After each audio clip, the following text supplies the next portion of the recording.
I want to start this video with taking the God Emperor's name and begin by saying how awesome this game is. Let's begin with the attention to detail. Even with the absolutely beautiful pixel art style, which you can control in the settings by the way, whether you want slightly pixelated or full-on Doom 1993.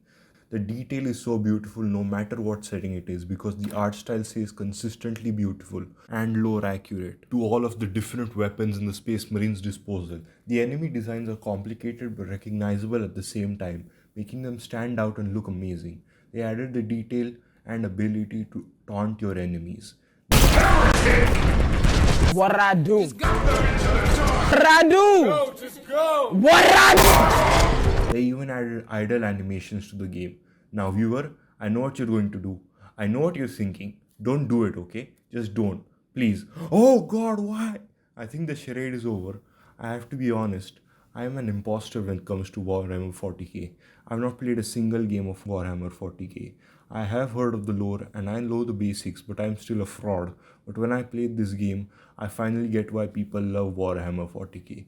I have officially become a fan and now I'm literally just getting every Warhammer game that I can possibly get my hands on.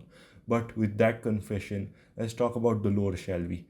You are a Stern Guard veteran, or as true men of culture call it, Big Boy Supreme, and you are being told to drop onto the surface of the chaos-corrupted planet of Graia to cleanse the surface and bring the Emperor's justice upon these dirty demons and mutants. Finally, a game that doesn't start with a stupid tutorial segment, because the game knows you're a goddamn veteran. You've been through this before. It's just another Monday to you. Chaos demons and chaos minions are the only type of enemy that you fight, but there are a diverse assortment of enemies. You fight all three types of demons. You fight the Khorne Berserkers, the Sinch Birdies, and the Nurgle Smelly Boys. I personally would like to thank the developers of this game for not adding the Slaneshi Horny demons, because if they did, this video would have gotten my channel deleted. On the criticism I have for this game is the fact that they literally did the Space Marines dirty, the disrespect. Chaos Space Marines are literally supposed to be as strong as the normal Space Marines, but in this game you just blow through them like a toilet in a Taco Bell. Even the Chaos Space Marine Terminators are not even a challenge if you just stunlock them. The final boss of this game is so forgettable that I literally forgot to record this boss fight. But you're not missing much, trust me. That's because the guns in this game are ridiculously overpowered, as they should be. And speaking of guns, let's talk about America's favorite object, guns. You start the game with just a chainsword that can cut through a human being like butter, and you work your way up to a bolt gun, a weapon that is literally too big for a normal human to fire, a weapon that fires rocket-powered bullets that explode the second they enter an enemy's body, and only gets more crazy from here. From the classic shotgun to plasma guns, grenade launchers, and a goddamn gravity death ray that vaporizes the enemy depending on how big it is. It's safe to say that if the Doom guy tried firing some of these weapons, he wouldn't be on his legs after firing them.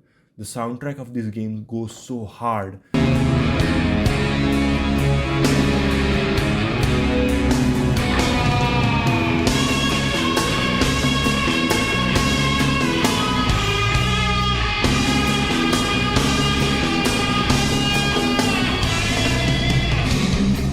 That even Mick Gordon would shed a tear over how good this soundtrack is.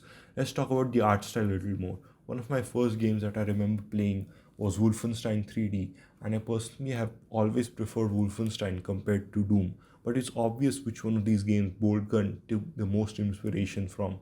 But Boltgun takes the same formula created by Doom and adds some modern features to it that make it even more fun, like being able to bunny hop, jump and shoot, and genuine 3D graphics in a 2D game.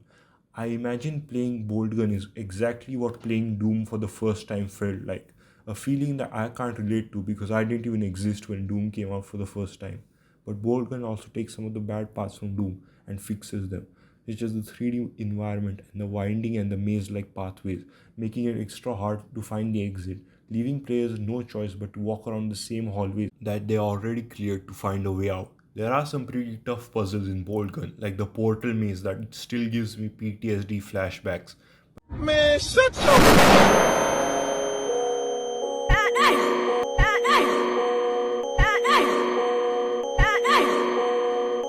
But that's where the skull comes in. If you stand still for long enough, the skull actually helps lead the way for you and helps you find the exit. A genius and lore friendly way to make Boltgun an even smoother experience. Speaking of experience, let's talk about the difficulty. Now, the difficulty in this game is divided into 4 parts: easy, medium, hard, and exterminatus. Let me make it easier for you. The difficulty is like taking cocaine, crack, heroin, and black tar heroin mixed with a little crocodile just to be safe.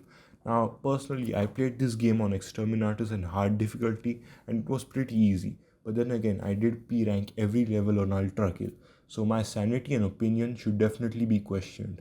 Let's move on to my biggest complaint about this game, and something that I have never heard in my life and cannot relate to. It's just too short. There's only 3 chapters in this game, and the second chapter is my least favorite because of the maze. There are only like less than 10 levels on each chapter that you would literally blow through in less than 5 minutes. It's safe to say that speedrunners would literally beat this game in less than 2 hours. Hell, I'm pretty sure anyone could beat this game within the Steam video game return deadline and just finish the game and return it by playing on the easiest difficulty. That is, if you know where to go and ignore all of the secrets that this game has. The secrets that this game just end up making the game easier, from giving you extra health and shields, which is called contempt, to giving you extra ammo and upgrades to your guns to make them even stronger. My favorite secret being the void grenade. Why, you ask? Well, because of this.